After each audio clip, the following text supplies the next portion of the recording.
Friends, ఇప్పుడే అందిన వార్త. కాంగ్రెస్లో చేరిన బీజేపీ ఎమ్మెల్యే స్థాయి నేత అంటూ వార్తలు అయితే వస్తున్నాయండి. ఆ కీలక నేత ఎవరనేది వీడియో రూపంలో తెలుసుకుందాం. చాలా మంది వీడియోస్ ఉన్నారు కానీ సబ్స్క్రైబ్ మర్చిపోతున్నారండి. దయచేసి ఛానల్ సబ్స్క్రైబ్ చేసుకొని బెల్ ఐకాన్ ఆల్ పైన ట్యాప్ చేయండి. ఇటువంటి ఇంపార్టెంట్ ఇన్ఫర్మేషన్ మిస్ అవ్వకుండా మీ ఫోన్ నోటిఫికేషన్ రూపంలో వస్తుందండి. చాలా మంది మీరు చూస్తున్నారు కానీ లైక్ చేయడం లేదండి. దయచేసి లైక్ చేయండి. ఇన్ఫర్మేషన్ అందరికీ కూడా మనం రీచ్ చేసిన వారు అవుతాం.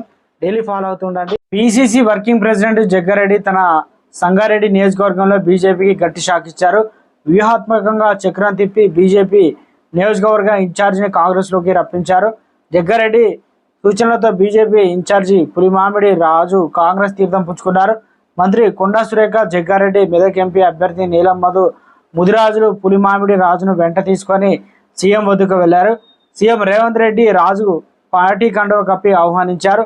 ఎన్నికలు సమీపిస్తున్న తరుణంలో గత అసెంబ్లీ ఎన్నికల్లో సంగారెడ్డి సెగ్మెంట్ నుంచి బీజేపీ అభ్యర్థి బరిలో నిలిచి రాజు ఆ పార్టీకి రాజీనామా చేయడం బీజేపీకి తీవ్ర నష్టం చెప్పుకోవచ్చు.